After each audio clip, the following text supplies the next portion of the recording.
સુરતના માંગરોળ તાલુકા મથકે આમ આદમી પાર્ટી દ્વારા અપાયું મામલતદારને આવેદનપત્ર। આ આવેદનપત્ર આમ આદમી પાર્ટીના માંગરોળ તાલુકા પ્રમુખ શિરીષ ચૌધરીના અધ્યક્ષ સ્થાને આપવામાં આવ્યું હતું। જાણવા મળી રહ્યું છે કે મતદાર યાદી સુધારણા કાર્યક્રમ દરમિયાન હાલ 1-2 વ્યક્તિ દ્વારા ફોર્મ નંબર 7ના 12,700 ફોર્મ જમા કરાવાયા છે।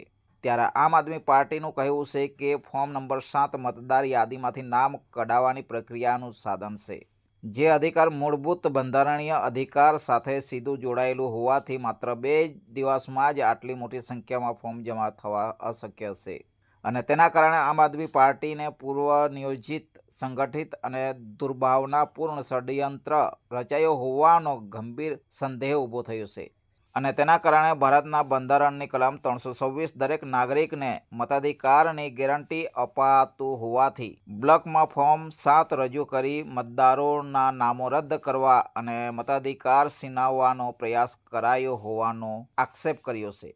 જો કે ચૂંટણી પંચની માર્ગદર્શિકા મુજબ ફોર્મ 7ની કાર્યવાહી કરતા પહેલા વ્યક્તિ અને ચોક્કસ કારણ યોગ્ય દસ્તાવેજી પુરાવા સાથે મતદારોને નોટિસ આપી સાંભળવા જરૂરી છે। ત્યારે આ 2 દિવસમાં આપેલા 12,700 ફોર્મ પૂર્ણ થવા સંપૂર્ણપણે અસંભવ હોવાથી નિયમોનો ઘોર ભંગ થતો હોવાનું જણાઈ રહ્યું છે।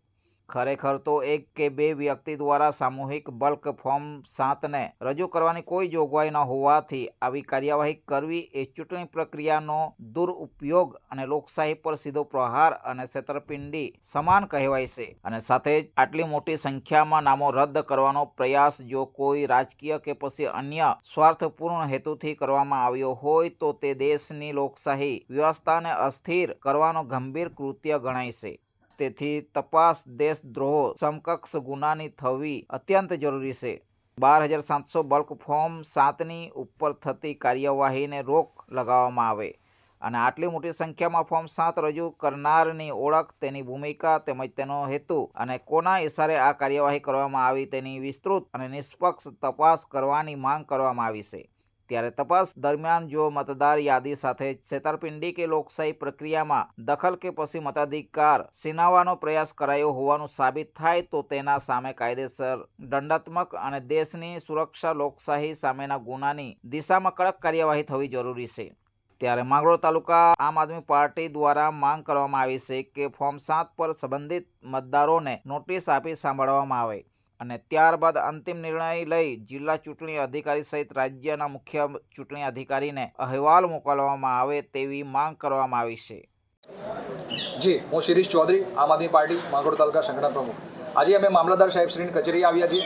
અમારી માંગરોળ તાલુકાની સંપૂર્ણ ટીમ આવી છે। ત્યારે અમારા ધ્યાનમાં એવું આવ્યું છે કે આપણી જે અત્યારે મતદાર યાદી સુધારણા કાર્યક્રમ ચાલે છે એ શિક્ષકો કે કર્મચારીઓ ખૂબ સારી રીતે કામ કરે છે। અમને એમના પર વિશ્વાસ છે, પણ એની સાથે આ ભાજપ પાર્ટીની ચોર લોકો એ એમના જે ખોટા ફોર્મ નંબર 7 ભરીને ખોટા અરજદારો બનીને 12,700 જેટલી મોટી સંખ્યામાં ફોર્મ ભરીને 2 થી 3 વ્યક્તિ આપી ગયા છે, જેનો અમે વિરોધ કરીએ છીએ। અને આ ફોર્મ ભરવાનું ચોખ્ખું એ જ કારણ છે કે વિરોધ પક્ષને નુકસાન કરવાનું, લોકો મતદાન કરી શકે એના માટે નુકસાન કરવાનું, અમારા પક્ષના લોકો ચૂંટણી લડી શકે એને નુકસાન કરવાનું એમનું આયોજનપૂર્વક આ કૃત્ય છે, જેને અમે ચલાવવાના નથી।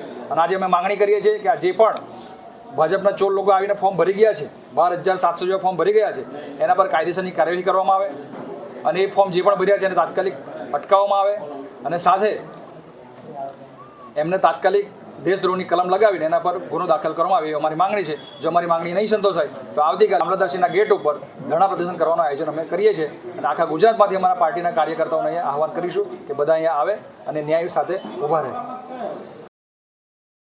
Bureau report, SGTV live news, Surat, હર હંમેશ સત્યની સાથે।